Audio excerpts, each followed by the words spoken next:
So up to this point, we've talked about what goes on with a single star in its life cycle, whether it's high mass or low mass, what goes on with just that one star. However, we mentioned previously that about half of all stars in the sky are actually part of binaries. And some binaries, the two stars are so close together, they can actually affect each other's evolution. Specifically, they can do this through what's known as mass transfer, which is exactly what it sounds. The stars can actually trade mass from one to the other. Here's our first lecture quiz question. Which stars evolve fastest? A. Brown dwarfs, B. Red dwarfs, C. Low mass, or D. High mass? Go ahead and think about it and we'll discuss in just a bit.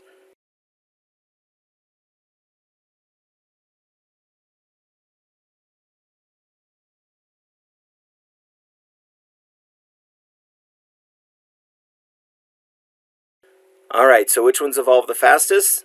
It's always D, high mass. High mass stars do everything fast.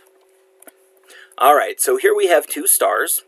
Which one's going to leave the main sequence first? Whichever one has higher mass. Okay, so we start out with two main sequence stars orbiting each other. Whichever one has higher mass is going to leave the main sequence and form into some kind of giant, either a red giant or a supergiant. As this happens, that star, as it grows, can fill what's referred to as the Roche lobe.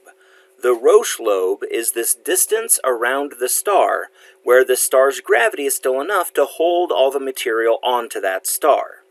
Now, sometimes a star can actually overflow its Roche lobe. Okay, what this means is that if there's a companion around that is close enough, then the material that is outside that Roche lobe can then fall and transfer onto the companion. This is what we call mass transfer or mass exchange. Now in this type of binary where we have an evolved companion and one still on the main sequence, so we have a giant and a regular main sequence star, these are what are known as semi-detached binaries. Semi-detached. Alright, here is our second lecture quiz question. What will happen as the lower mass star gains mass? A. Its main sequence lifetime will decrease. B. Its main sequence lifetime will increase. C. There's no way to tell. Go ahead and think about it and we'll discuss in just a bit.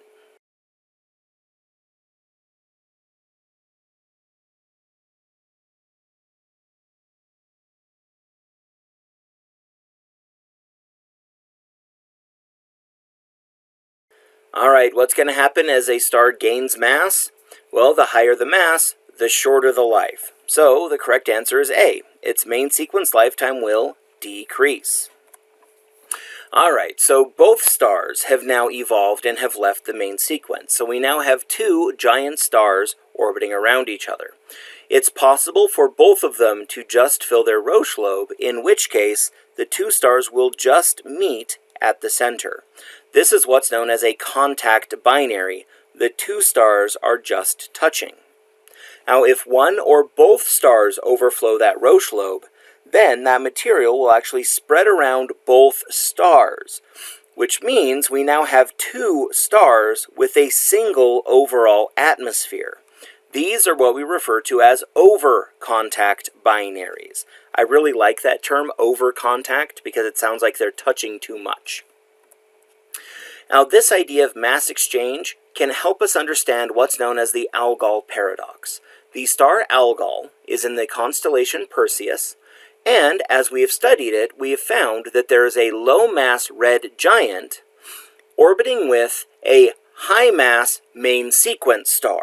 Okay, so we have a low-mass giant and a high-mass main sequence star. Well, based off of everything we've talked about so far, which one should have turned into a giant? Yeah, the high-mass one, and yet we see that the high-mass star is still on the main sequence, and it's the low-mass star that has evolved.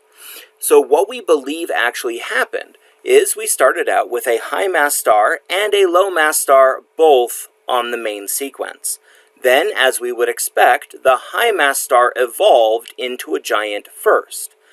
However, as it did, it overflowed its Roche lobe and began transferring mass onto the low-mass star. And this mass transfer has gone on for so long that the star that used to be high mass has lost so much that it's now low mass, and the star that used to be low mass has gained so much that now it is high mass. So again, this helps us make sense of the Algol paradox.